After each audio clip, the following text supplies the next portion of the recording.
Year 4 and welcome back to our online lessons. For the first part of the activity, I would like you to have a look at the pictures on the screen and I would like you to talk to your partner and ask them what do they think this lesson is going to be about today. This is my partner. You might like to pause the screen whilst you do that and then you can play it again when you're ready. Talk to your partner. What do you think life was like before the television? And what do you think people did before there was a TV? Have a think. Who do you think invented the television? If you said the name John Logie Baird, you are right. He is the man who invented the first working television. A born inventor.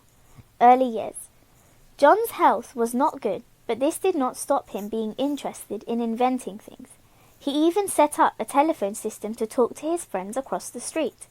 When he was only 13, John built a generator to make electric power to the lighthouse. His family's home was the first in Helensburgh to have electricity.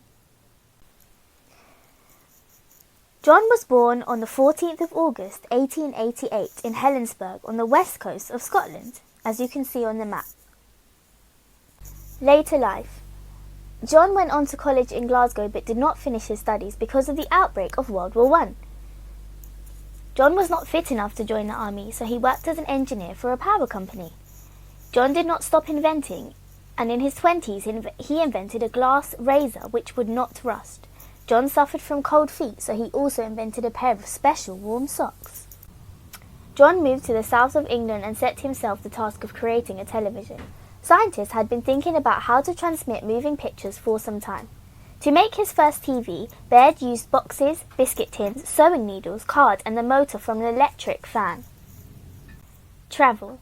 John still suffered from poor health and so his doctors advised him to go and live somewhere warmer.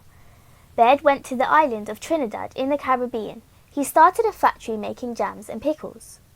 See if you can find Trinidad on the world map. When he came back to Britain, he opened a shop in London. He sold a soap called Baird's Speedy Cleaner. By 1924, he managed to transmit a flickering image over a short distance.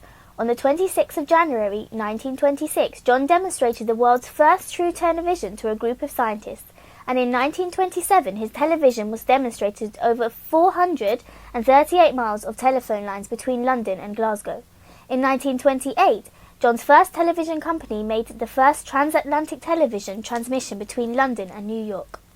Unfortunately, Baird's system was quickly becoming out of date as electronic systems were being developed by a company called Marconi, EMI, in Britain and America. Baird had also been trying out electronic systems. In 1935, the BBC tested Marconi's EMI television system and Baird's. Marconi EMI's system proved better, and in 1937, Baird's system was dropped. World War II. Television broadcasts stopped during World War II, but the government asked Baird to help plan television for when the war ended. Baird hoped to give people colour television as well as 3D and high-definition televisions. TV started again in 1946 and Baird was planning to broadcast a victory parade. Sadly, he fell ill and died on the 14th of June 1947. He was only 58 years old and was buried in his hometown of Helensburgh. John Logie Baird. TV today works in a different way to Baird's system, but almost every home has a TV. John Logie Baird showed that TV was possible, and thanks to his ideas, today's TV brings us news, sports and entertainment from all around the world. For your first task, I would like you to try and draw pictures of the evolution of the television over time. Under each picture, it would be really great if you could put a caption. Your extension task for this is to create what you think a TV might look like in 2050. Your task 2 is, can you create a fact file about John Logie Baird's life and write down reasons why you think his invention was important to your life? So what do you think that his invention did to help you? For example, I love watching TV, so I'm so glad that he invented the TV. Thank you for learning with me today. Remember to post your work on Tapestry or on TLAP's Facebook.